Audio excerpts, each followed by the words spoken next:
চোখের জল সবাই মোছাতে আসবে, কিন্তু নাকের জল কেউ মোছাতে আসবে না। তো আমার হয়েছে আজকে সেম অবস্থা, আমার সারা রাত আজকে নাক দিয়ে টপ টপ করে জল পড়েছে, কেউ আসলো না বন্ধুরা মুছতে।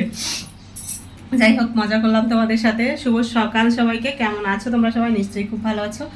আমি ওই যে বললাম নাক দিয়ে টপ টপ করে জল পড়ছে, কেমন থাকতে পারি বুঝতেই পারছো। সারা রাত আজকে ঘুমাতে পারিনি, এমন পরিমাণে ঠান্ডা লাগছে রাত থেকে। নাক মানে যে কাত হয়ে শুই ওই কাতের নাক দিয়ে টপ টপ করে জল পড়ে, ঠিক আছে, এই হয়েছে অবস্থা।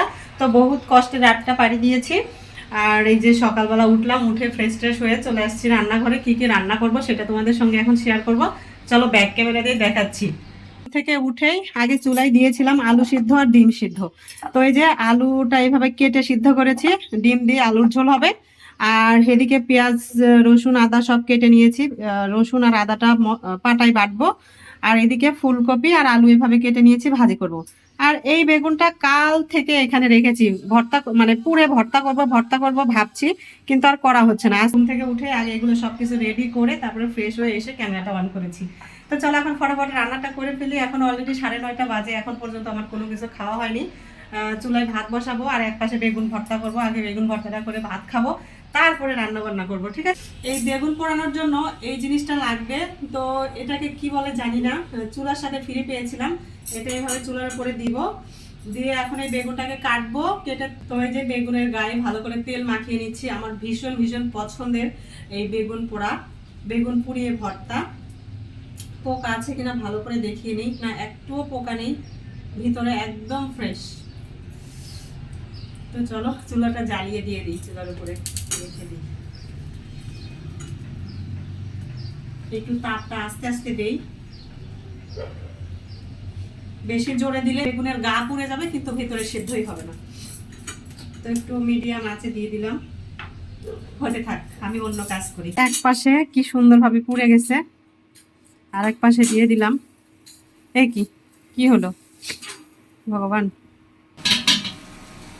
বেগুন ওদিকে পুড়িয়ে যাচ্ছে, ওদিকে আমার ভাতের কোনো খবর নেই। ভাত বসাতে মনে নেই, আমার বেগুন ভর্তাই যদি হয়ে যায়, ভাত যদি না থাকে খাবো কি দিয়ে বলো তো। তো ভাত বসিয়ে দিলাম, ভাত হতে থাকুক, আর এদিকে আমার বেগুনটাও হতে থাকুক। এটা দেখে কার কার জিভে জল চলে আসলো বলো তো?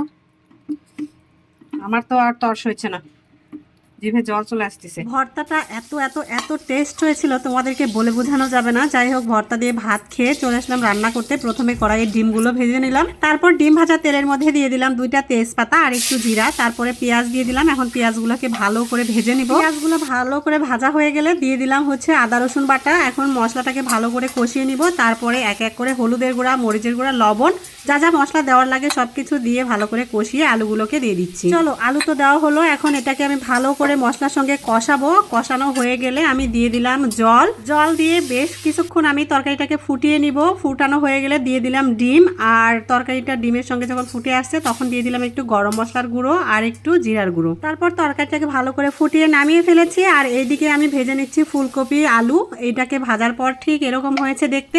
তাড়াতাড়ি রান্না বাড়া শেষ হয়ে গেলে কি যে ভালো লাগে, মনে হচ্ছে সারাদিন আর কোনো কাজই নেই।